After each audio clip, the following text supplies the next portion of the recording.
Hello বন্ধুরা, তোমরা সবাই কেমন আছো? তোমাদের সকলকে আমার চ্যানেলে স্বাগত।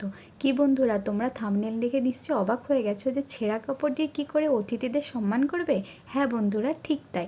আমাদের বাড়িতে অনেক ছেঁড়া বা পুরনো কাপড় থেকে যায়, যেগুলো আমরা রেখে দিই অথবা ফেলে দিই। কিন্তু এই ফেলে দেওয়া কাপড় দিয়ে অতি সুন্দর একটা জিনিস বানানো যায়। তোমরাও অবাক হয়ে যাবে। শেষ পর্যন্ত ভিডিওটা অবশ্যই দেখো, না হলে বুঝতে পারবে না। আমি এখানে সুতি কাপড় নিয়েছি, তোমাদের কাছে যা কাপড় আছে তাতেই হবে। প্রথমে আমি কাপড়টাকে এরকম লম্বালম্বিভাবে দড়ির মতো করে ছিঁড়ে নেব। 1 আঙুল মতো চওড়া রেখেছি, ঠিক এরকমভাবেই আমি পুরো কাপড়টাকে ছিঁড়ে নেব। তারপর এখান থেকে 3টে দড়ির মতো লম্বা কাপড় আলাদা করে নেব। তারপর এই 3টে কাপড় দিয়ে তোমাদেরকে বেনুনি বানিয়ে নিতে হবে। কিন্তু হ্যাঁ, সবার প্রথমে এই 3টে দড়ির মতো কাপড়টাকে একটু করে গিঁট দিয়ে নেব, যাতে করে না খুলে যায়। তোমরা চাইলে এটাকে সেলাইও করতে পারো, কিন্তু সেলাই না করলেও চলে, এভাবে গিঁট দিয়ে নিলেও হবে। এরপর বেনুনি করা শুরু করব। তোমরা চাইলে কাপড়টাকে মোটা করে কেটে নিতে পারো, তাহলে কাজটা তাড়াতাড়ি হবে, কিন্তু পাতলা করে বেনুনিটা করলে দেখতে সুন্দর লাগে। এই কারণে আমিও পাতলা করে কাপড়টা কেটে বেনুনি করা স্টার্ট করেছি। বেনুনি করা তো সহজ ব্যাপার, যে কেউ পারে। তোমরাও এভাবে আমার মতো করে সরু সরু বেনে নেবে।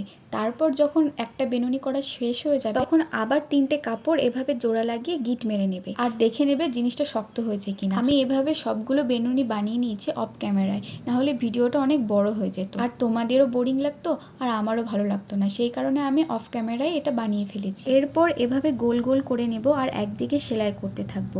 মাঝখানে বেশি গ্যাপ রাখবো না, নাহলে আবার খুলে যাওয়ার ভয় থাকে। এভাবে কিছু দূর পরপরই একটার সাথে একটা সেলাই করে দেবো। এটা বলার থেকে ভালো তোমরা দেখেই বেশি বুঝতে পারবে। আমি কিভাবে করছি তোমরা দেখে নাও। এক হাত দিয়ে গোল করে পেঁচিয়ে নিচ্ছি আর সেলাই করে দিচ্ছি। এভাবে যতগুলো বেনুনি বানিয়েছি সবগুলো এভাবে আটকে দেবো। শেষে একটি কাপড় থাকবে, সেটা কাঁচি দিয়ে কেটে ফেলে দেবো। দেখো বন্ধুরা, ফেলে দেওয়া কাপড় দিয়ে কত সুন্দর একটা জিনিস বানানো হলো। যখন আমাদের বাড়িতে গেস্টরা আসে, তখন আমরা তাদের চা পরিবেশন করি। যদি তোমরা তখন চায়ের কাপের নিচে এটা রেখে দাও, দেখতে কতটা সুন্দর লাগবে তোমরা নিজেরাই বুঝতে পারছো। এখানে আমি একটা কাপ দিয়ে দেখিয়ে দিই জিনিসটা কতটা সুন্দর লাগছে।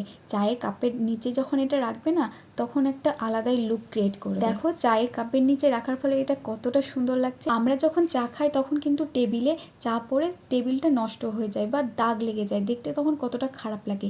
কিন্তু তোমরা যদি এই চায়ের কাপের নিচে এটা রেখে দাও, তাহলে দেখতে তো ভালো লাগবেই, সাথে করে চায়ের কড়া দাগ লেগে যাওয়ার ভয় থাকে সেটাও দূর হয়ে যাবে। তাহলে বন্ধুরা, তোমরাও আর পুরনো কাপড় ফেলে দিও না, এভাবে ইউজ করে দেখো। তাহলে আশা করছি তোমাদের আইডিয়াটা ভালো লেগেছে। যদি ভালো লেগে থাকে বন্ধুরা, তাহলে আমার চ্যানেলটাকে প্লিজ সাবস্ক্রাইব করে দিও, আর পাশে থাকা বেল আইকনটাকে প্রেস করে রেখো, যাতে করে নতুন ভিডিও আপলোড করার সাথে মাত্র নোটিফিকেশন পৌঁছে যায় তোমাদের কাছে, আর তোমরা সবার আগে ভিডিওটা দেখতে পারো। আজকে এই পর্যন্ত, সবাই ভালো থেকে সুস্থ থেকে হবে অন্য কোনো ভিডিও। বাই।